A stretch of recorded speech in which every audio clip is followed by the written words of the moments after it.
नमस्कार, मी डॉक्टर जयश्री आढाव। आज आपण डायबिटीजमध्ये जी रेटायनोपॅथी होते त्याबद्दल आपण जाणून घेणार आहोत। तर मित्रांनो, तुम्हाला माहित आहे की डायबिटीजमध्ये प्रामुख्याने 3 मेन कॉम्प्लिकेशन आहेत: रेटायनोपॅथी, न्यूरोपॅथी आणि नेफ्रोपॅथी। तिन्ही कॉम्प्लिकेशनचे कारण एकच आहेत की जी वाढलेली रक्त शर्करा आहे किंवा जे अनकंट्रोल ब्लड शुगर लेवल आहे, यासोबतच जे हाय HbA1c लेवल आहे, अशा पेशंटमध्ये ह्या तिन्ही कॉम्प्लिकेशन आपल्याला बघायला मिळते। त्यामध्येच रेटायनोपॅथी बद्दल आज आपण बघणार आहोत। रेटायनोपॅथी म्हणजे काय, तर रेटायना म्हणजेच दृष्टिपटल। हा डोळ्यामधला सर्वात मागचा पडदा जो आहे तो डायरेक्टली ब्रेनला अटॅच असतो आणि यामध्ये होणारे जे काही परिणाम आहेत हे अतिशय गंभीर स्वरूपाचे असू शकतात आणि यामुळे जो काही विजन लॉस होतो हा परमनंटली विजन लॉस असतो। त्यामुळे आपल्याला काळजी घेणं खूप गरजेचं आहे। तर हा जो रेटायना आहे, या रेटायनामध्ये वाढलेल्या रक्त शर्करेमुळे जे काही चेंजेस होतात याला आपण रेटायनोपॅथी अशी म्हणतो। प्रामुख्याने रेटायनोपॅथी ही 2 प्रकारची असते, एक प्रॉलिफरेटिव्ह आणि एक नॉन प्रॉलिफरेटिव्ह। नॉन प्रॉलिफरेटिव्ह म्हणजे पहिली स्टेज असते। या स्टेजमध्ये प्रामुख्याने 3 सब स्टेज आहेत: माइल्ड, मॉडरेट आणि सिव्हिअर। या स्टेज नुसार त्याची ट्रीटमेंट ठरवली जाते।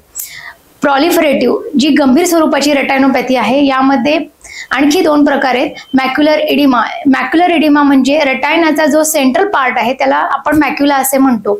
मॅक्युलामध्ये वाढलेल्या रक्त शर्करेमुळे जे काही चेंजेस दिसतात त्यामुळे जो काही विजन लॉस होतो तो सेंट्रल विजन लॉस असतो आणि ह्यामध्ये एक प्रकारची सूज तयार होते, त्याला आपण मॅक्युलर एडिमा असे म्हणतो।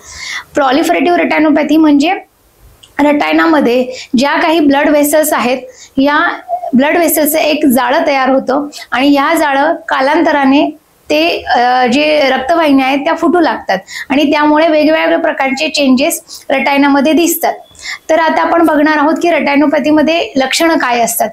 प्रामुख्याने काही विशेष असे बऱ्याच पेशंटमध्ये काही विशेष लक्षणं दिसून सुद्धा येत नाहीत, तर काही पेशंटमध्ये अंधुक दिसायला लागणं, डोळ्यामध्ये रक्त येणं किंवा कुठल्याही वस्तूचे साईज आणि शेप वेगवेगळ्या प्रकारचे दिसणं, वस्तू वेड्या वाकड्या दिसणं, यासोबतच परमनंट विजन लॉस असणं, ह्या वेगवेगळ्या लक्षणं असे असू शकतात।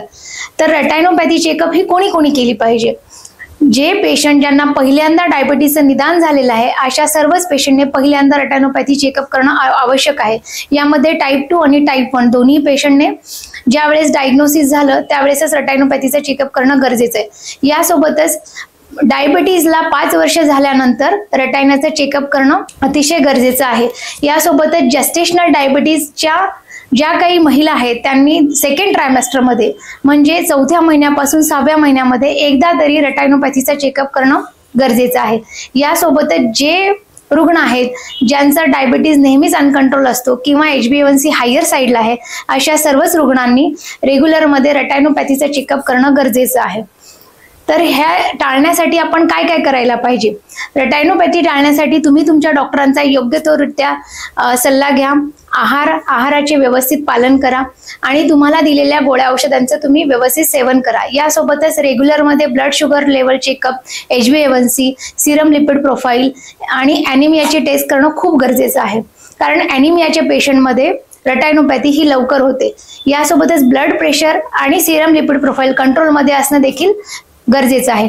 तर मित्रांनो, तुम्हाला असणाऱ्या रेटायनोपॅथी बद्दल तुम्ही लवकरच जाणून घ्या आणि बाकी काही सल्ल्यासाठी तुम्ही तुमच्या जवळच्या डॉक्टरांना भेटा। धन्यवाद।